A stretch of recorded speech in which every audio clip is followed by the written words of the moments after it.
Afternoon साथियों, मैं हूं सत्यम तिवारी और स्वागत करता हूं आप सभी का अपने YouTube चैनल अंश 5G अकेडमी में। तो जैसा कि आप सभी ने थंबनेल में देख ही लिया होगा कि आज हम सभी पढ़ने वाले हैं एवरेज, AVERAGE।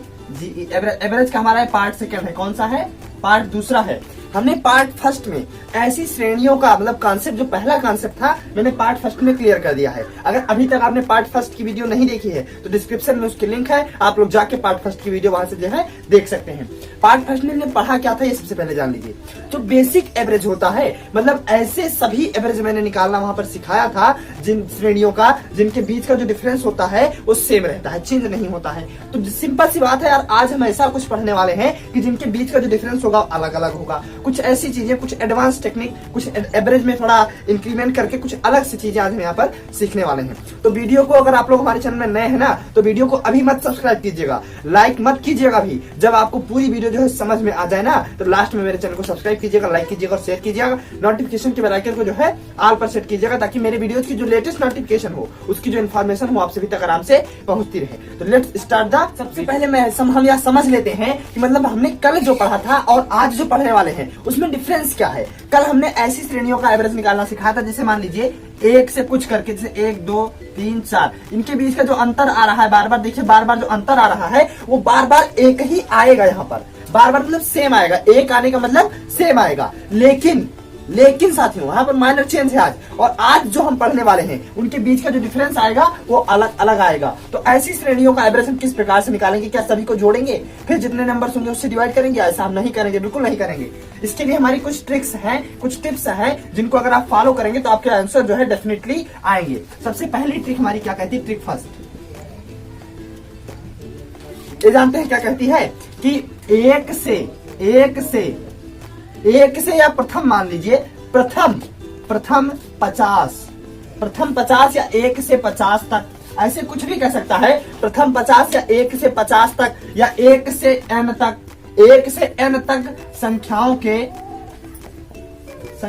के वर्गों का औसत।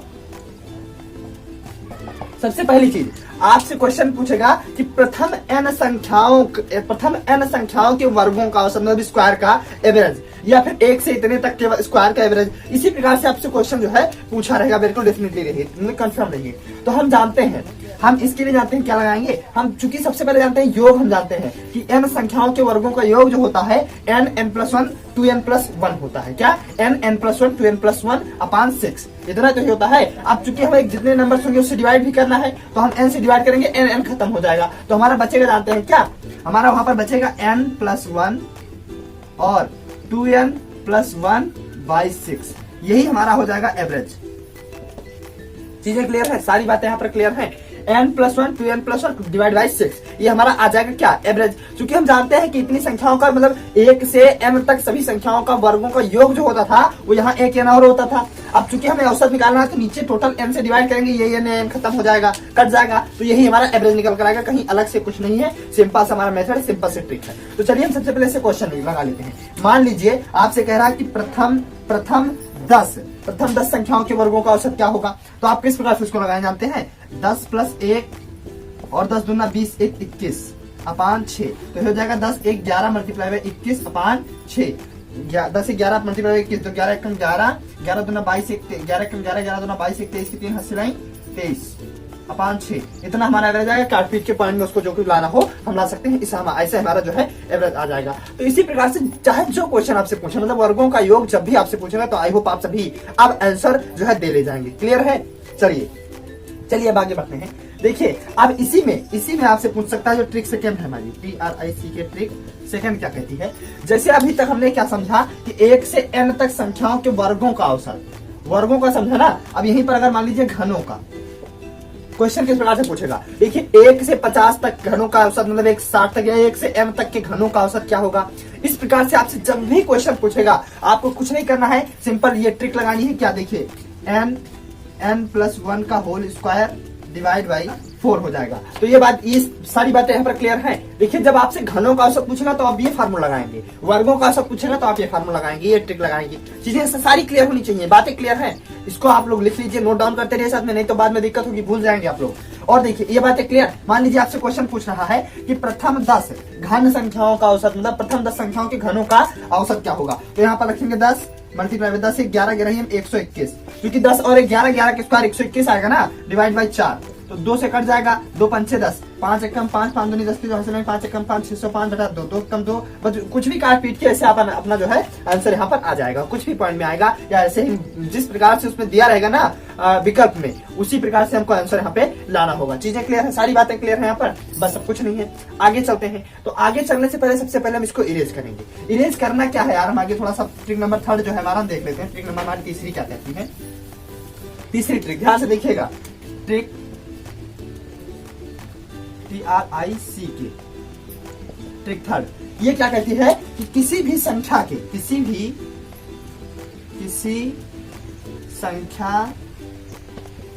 के n गुणजों का औसत, n गुणज मतलब समझ रहे हैं। मान लीजिए आपसे पूछेगा, देखिए ये हमारा होगा क्या, सबसे पहले मैं जान लेते हैं, फिर किस प्रकार से क्वेश्चन आएंगे ये समझते हैं। देखिए किसी भी संख्या के n गुणजों का औसत का मतलब समझ रहे हैं। देखिए इसका हमारा फार्मूला हो जाएगा, ट्रिक हो जाएगी, संख्या मल्टीप्लाई बाई n प्लस 1/2। ये हमारा जो है हमारी एक ट्रिक हो जाएगी। मान लीजिए ट्रिक मान के चलिए कि देखिए यही हमारी जो है ट्रिक हो जाएगी। चीजें क्लियर है यहाँ पर सारी बातें। अब क्वेश्चन किस प्रकार से पूछेगा कि 3 के 50 गुणज का औसत क्या होगा। अब मान लीजिए 3 का 50 गुणज होता क्या जानते हैं। देखिए 3 के 50 गुणज, 3 multiply by 1, 3 multiply by 2, 3 multiply by 3, तो 1 2 3, 3 1 3, 3 दूनी 6, 3 3 9। अब देखिए यहाँ पर देख सकते हैं 3 मल्टीप्लाई बाय 4 इक्वल टू 3 चौके 12। इस प्रकार से आपकी श्रेणी जो है बढ़ती चली जाएगी। यहाँ हम 2 मेथड लगा सकते हैं। कौन सा, एक तो हम अपना पिछला वाला मेथड लगा सकते हैं जो हमने पीछे पढ़ा था। जैसे कि हम 3 के 50 गुणज पूछ रहा है, 3 के 50 गुणज पूछ रहा है, तो हम 3 का पहला गुणज निकाल लेते हैं, 3 का 50वां गुणज निकाल लें। 3 का 50वां गुणज 3 multiply by 50 equal to 3 5 15 150।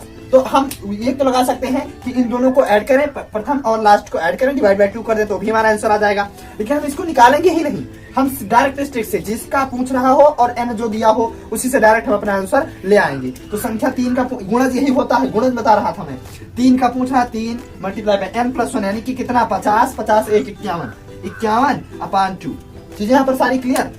3 multiply by 51/2 तो ये क्या हो जाएगा हमारा जानते हैं 51 मल्टीप्लाई बाय 3/2, तो मतलब 3 1 3, 3 5 15 153/2। तो 153 जो भी आया हमारा आंसर वो हमारा डिवाइड करके जो भी आ जाएगा वो हो जाएगा। दूसरी जो ट्रिक है यहाँ पर हमने पिछली वीडियो वाली ट्रिक कैसे लगा सकते हैं। देखिए बराबर अंतर है, बार अंतर सेम आ रहा है ना, तो हम लगा सकते हैं a प्लस l/2 लगा सकते हैं। तो a हमारा क्या, l हमारा क्या है 150, सॉरी a हमारा 3 है, l हमारा 150 है बाई 2, तो 153/2। यहाँ ये चाहे इस मेथड से लगाए चाहे उस मेथड से, देखिए दोनों मेथड हमारे सही हैं। ये वाला मेथड भी यहाँ पर काम कर रहा है, वो वाला भी यहाँ पर काम कर रहा है। कोई डाउट आप सभी को इसमें अभी तक कोई डाउट अगर हो तो आप मुझसे जो है कमेंट सेक्शन में जरूर पूछ सकते हैं। तो अब इतना तो बिल्कुल बेसिक था। अब आती है बारी जो है चाल वालों की। मतलब कोई व्यक्ति है वो इतनी दूरी इतने चाल से इतनी दूरी इतने चाल से तय करता है, तो उसकी इस दूरी को तय करने में एवरेज चाल क्या होगी। ऐसे क्वेश्चन जो होते हैं थोड़ा सा डिफिकल्ट होते हैं और एग्जाम में बहुत पूछे जाते हैं, तो इसको रेज करते हैं और चाल वाले क्वेश्चन सबसे पहले। तो आई होप अभी तक हम सबने जितना भी पढ़ा वो सारी बातें आपको क्लियर हो गई होंगी, पूरा दिमाग में बैठ गई होंगी। जो क्वेश्चन अब आता है speed related question, speed related थोड़ा सा डिफिकल्ट हो जाता है, थोड़ा सा ट्रिकी हो जाता है एवरेज के लिए। कैसे होता है देखिए, मान लीजिए या इसमें 2 प्रकार से क्वेश्चन आएंगे। एक ऐसा आएगा कि जिसमें जो है डिस्टेंस आपकी सेम रहे। कौन सी, पहला जो आएगा सेम डिस्टेंस का आएगा, मतलब डिस्टेंस नहीं बदलेगी, सेम डिस्टेंस। एक होगा सेम डिस्टेंस का, और जो दूसरा हमारा आएगा वो चेंज डिस्टेंस का आएगा, वो चेंज डिस्टेंस का आएगा। किस प्रकार से समझते हैं, मान लीजिए सेम डिस्टेंस वाला किस प्रकार से आएगा। देखिए कि एक व्यक्ति है जो घर से स्कूल तक 15 किलोमीटर प्रति घंटा की रफ्तार से जाता है और फिर स्कूल से घर तक 20 किलोमीटर प्रति घंटा की रफ्तार से वापस आता है। तो इस दूरी को तय करने में उसकी एवरेज चाल क्या होगी। तो जितना वह गया है उतना ही आया है, यहाँ पर डिस्टेंस सेम है, कोई दिक्कत। तो ऐसे क्वेश्चन होंगे सेम डिस्टेंस वाले होंगे। अब बात आई चेंज डिस्टेंस वाले। मान लीजिए ऐसे इसमें किस प्रकार से क्वेश्चन पूछेगा कि एक व्यक्ति है जो अपने रास्ते का 50 किलोमीटर 15 किलोमीटर रफ्तार की चाल से चल रहा है, 20 किलोमीटर 20 किलोमीटर प्रति घंटा की रफ्तार से चल रहा है और अन्य 30 किलोमीटर जो है वो 10 किलोमीटर प्रति घंटा की रफ्तार से चल रहा है, तो सभी दूरियों को तय करने में उसकी जो एवरेज चाल रही है वो क्या होगी? ऐसे क्वेश्चन जो है चेंज डिस्टेंस वाले क्वेश्चन होंगे, मतलब जिसमें डिस्टेंस भी चेंज होता रहेगा और स्पीड भी चेंज होती रहेगी, तो ऐसे चेंज डिस्टेंस वाले में आएंगे। अब हम सबसे पहले समझेंगे कि सेम डिस्टेंस वाले क्वेश्चन हम किस प्रकार से करेंगे। देखिए, आप लोगों ने कहीं भी पढ़ा होगा तो ये बातें पढ़ी होंगी। देखिए, मान लीजिए जब आपका जो स्पीड है, जो चाल है, वो दो दी है। मान लीजिए पहला दिया 10, दूसरा दिया है 15। जब दो स्पीड दी हो, किस प्रकार से कि एक व्यक्ति स्कूल 10 किलोमीटर प्रति घंटा की रफ्तार से जाता है और 15 से आता है, तो एवरेज चाल क्या होगी? तो आप इसका फार्मूला जानते हैं कि फार्मूला होगा 2xy अपान x प्लस वाई। यही तो अभी तक आप लोगों ने सीखा है कि इसको जोड़ देंगे, मतलब x प्लस वाई, 2xy अपान x प्लस वाई, तो इससे हमारा एवरेज स्पीड निकल आएगी। मान लीजिए यहीं पर अभी 25 किलोमीटर एक और दिया होता, तो इसका भी आप लोग फार्मूला अभी तक सीखे हैं, 3xyz अपान xy plus yz plus zx। इस प्रकार से इसकी एवरेज स्पीड निकलती है। लेकिन नहीं, हम इन दोनों फार्मूलों को बाइकाट कर रहे हैं। दोनों फार्मूले से, दोनों ट्रिक से हम कोई क्वेश्चन नहीं लगाएंगे। हालांकि ये तो नॉर्मल है, इससे आप लगा सकते हैं, छोटी है, लेकिन ये बहुत ही लेंदी हो जाएगा, तो हम इनका यूज जो है नहीं करेंगे। इसका यूज मैं पहले ही बता चुका हूँ कि कर सकता है, मतलब ये तो नॉर्मल है, कर सकते हैं इसका यूज। तो बात है किसके स्थान पर हम करेंगे किसका यूज। तो देखिए, हम करेंगे, जानते हैं ऐसे क्वेश्चन को करेंगे, जानते हैं किस प्रकार से। हम सबसे पहले फार्मूला हमारा देख लीजिए। ट्रिक जो हमारी है, ट्रिक TRIC ट्रिक क्या है कि n का मतलब जानते हैं, जितनी चाल दी रहेगी। जैसे यहाँ पर 3 चाल दी है, तो यहाँ पर 3 हो जाएगा n के जगह पर, n multiply by LCM of the speed, SPEED, LCM of the speed. चीजें यहाँ पर क्लियर होनी चाहिए सभी। तो LCM ऑफ द स्पीड हो गया, और अपान में जानते हैं क्या आएगा? अपान में ध्यान से इस बात को समझिएगा कि हमारा अपान में आने वाला क्या है। अपान में हमारा आएगा LCM divide by B1 plus LCM divide by B2 plus LCM divide by B3 dot dot dot dot, जितने दे रही है उतना हम डिवाइड करेंगे। सिंपल सा हमारा फंडा है। ये B1 B2 B3 हमारी चाल है जो हमारी स्पीड दी रहेगी। आराम से हम इसको इस प्रकार से, अभी आपको लेंदी दिख रहा होगा ना, अभी जब इस पर क्वेश्चन करेंगे तो हमारा इतना आसान दिखेगा कि आप लोग बिल्कुल सोच नहीं सकते हैं कि इतना आसान, बिल्कुल ये स्पीड वाला फार्मूला इतना आसान हो जाएगा। तो ये चीजें क्लियर हैं। तो इस पे हम 2 क्वेश्चन कर लेते हैं। उसके बाद जो है, क्वेश्चन करने के बाद जो है हम क्या करेंगे जानते हैं, जो डिस्टेंस अलग अलग रहेगी, जब डिस्टेंस सेम ना रहे तब हम किस प्रकार से क्वेश्चन जो है सॉल्व करेंगे। तो सबसे पहले हम क्वेश्चन यहाँ पर देखते हैं। तो इसको इरेज कर ले, थोड़ा सा फार्मूला आप लोग नोट कर लीजिए, इसको इरेज करते हैं। मान लीजिए यहाँ पर कि कोई क्वेश्चन है, एक निश्चित दूरी है, कि मान लीजिए क्वेश्चन कहता है कि एक व्यक्ति है जो अपने घर से बाजार तक 10 किलोमीटर प्रति घंटा की रफ्तार से जाता है, ठीक है। उसके बाद में यही क्वेश्चन कहता है कि उसके बाद जो है बाजार से अपने घर तक 15 किलोमीटर प्रति घंटा की रफ्तार से वापस आता है। तो टोटल दूरी तय करने में जो उसकी एवरेज चाल है वो क्या होगी? तो यहाँ पर हम निकाल लेते हैं। पहले हम फार्मूला जानते हैं कि जब हमारी 2 चाल दी रहे तो 2xy अपान x प्लस वाई, यही तो होता है। और दूसरा मैंने क्या बताया वो अभी लगाता हूँ, पहले इसको लगाएं। तो 2 मल्टीप्लाई बाई 15 मल्टीप्लाई बाई 10 अपान 15 और 10 25, क्योंकि x प्लस वाई 15 10 25 हो गया। तो 5 3 15, 5 हम 25, 5 1 5, 5 दूनी 10, 2 3 6 दूनी 12 किलोमीटर प्रति घंटा की रफ्तार से हमारी हो गई। तो एक तो हमारा वो मेथड था जो कि आगे आराम से, जब 2 चाल दी है तो आराम से आ जाएगा। हम अपना जो मेथड अभी हमने बताया है उसको सबसे पहले देखते हैं। इन दोनों का हम एलसीएम लेंगे। देखिए सिंपल सी बात है, इन दोनों का हम एलसीएम लेंगे। तो इन दोनों का एलसीएम कितना आएगा? 30 आएगा ना। देखिए इन दोनों का एलसीएम जो आएगा वो 30 आएगा, ठीक। कोई दिक्कत? बस अब कुछ नहीं करना हमको। हम जानते हैं n मल्टीप्लाई बाय एलसीएम, तो n हमारा मल्टीप्लाई बाय एलसीएम कितना है? 30। n हमारा कितना है?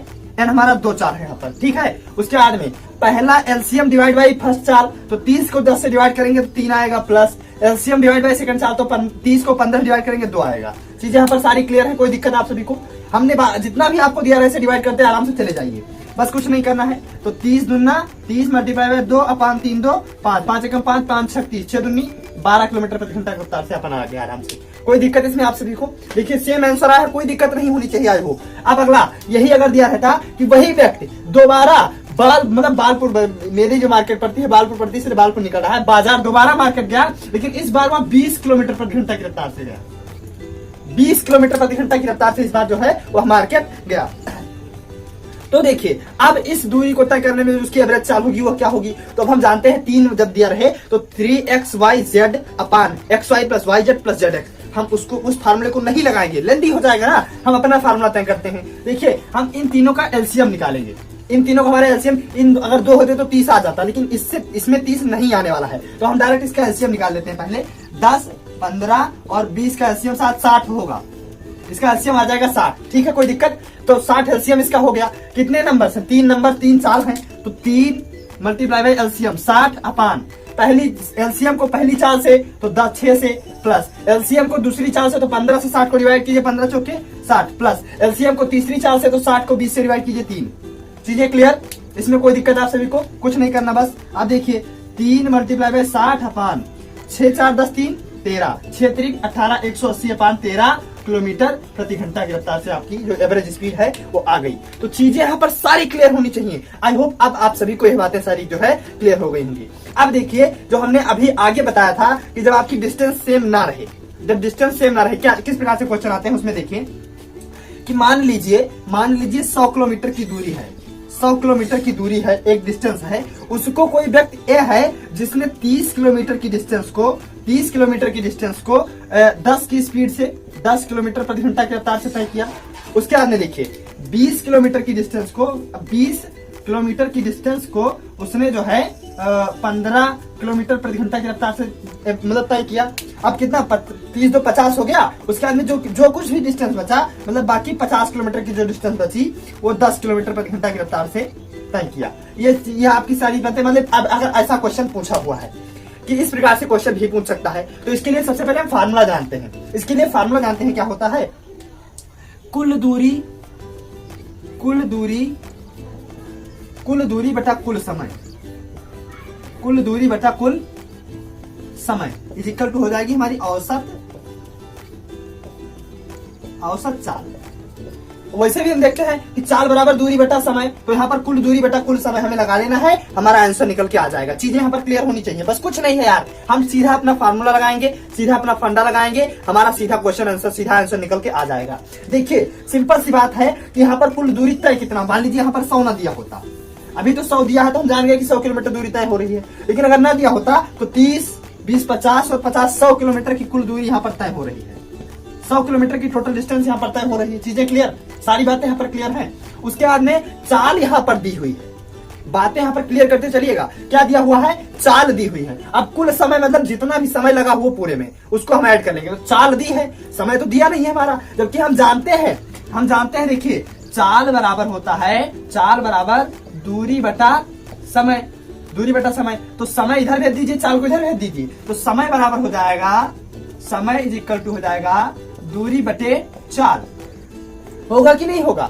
होगा कि नहीं होगा? तो पहला समय निकालिए, पहली जो डिस्टेंस है इसको कवर करने में जो समय निकल लगा है इसको निकालिए। दूरी कितना है? दूरी है हमारी 30 और चाल कितनी है? चाल 10। पहला समय हो गया। दूसरा दूरी 20, चाल 15, तीसरा समय प्लस दूरी कितना है? 50 और चाल 10। ऐसे जितना आपका दिया रहे उसको सिंपल ऐसे हम लगाते चले जाएंगे, बस हमारा आंसर इसको सॉल्व कर लेंगे। देखिए 10 तिया 30 और 10 पचे 50, 15 को जब 20 से डिवाइड करेंगे तो शायद 5 तिया 15, 5 24, 3 एकम 3 और 3.3, तो लगभग हमारा आ गया 3 प्लस 3.3 नहीं 15 एकम 15, 15 एकम 15, 1.3 लगभग आएगा। 15 कम 15 और जाके 5 बचेगा, 15 बचे 50 हो जाएगा, 15 3 45, ठीक है, प्लस 5 आ जाएगा नीचे। ऊपर तो 100 है ही, तो 3 1 4, 5 4 9, तो 100 अपान 9.3, बस इसको डिवाइड कर देंगे, हमारा आंसर आ जाएगा। तो इस प्रकार से कोई भी क्वेश्चन आपका हो एवरेज जो है आराम से आप उसका निकालेंगे कि नहीं निकालेंगे। अगर आपको कोई दिक्कत अब तक में किसी भी क्वेश्चन में आई है तो मुझे कमेंट सेक्शन में जरूर बताइएगा। एक बहुत इंपॉर्टेंट क्वेश्चन है, देखिए उसको हम सबसे पहले सॉल्व करते हैं। कहाँ करें? इसको इरेज करते हैं फिर उसको देख लेते हैं। बहुत इंपॉर्टेंट क्वेश्चन है यह क्वेश्चन, जो एग्जाम की दृष्टि से बहुत ही इंपॉर्टेंट है। इसकी यहाँ पर कोई जरूरत नहीं थी, लेकिन फिर भी मैंने इसको यहाँ पर लगवाया, चूंकि बहुत ही इंपॉर्टेंट, बहुत ही थोड़ा सा डिफिकल्ट क्वेश्चन है, तो इसको सबसे पहले यहाँ समझ लेते हैं। क्वेश्चन हमारा जो कहेगा वो करते चलेंगे। देखिए अगर आपको सिलेक्शन लेना है ना तो क्वेश्चन कहते चले, आप क्वेश्चन को सॉल्व करते चले। देखिए एक्स संख्याओं का औसत वाई है, तो औसत वाई है, औसत is equal to total TOTL total बटे नंबर, और संख्याएं कितनी है? x है, तो x संख्याओं का औसत y, तो यहाँ से हमारा टोटल क्या निकला? TOTL total is equal to XY।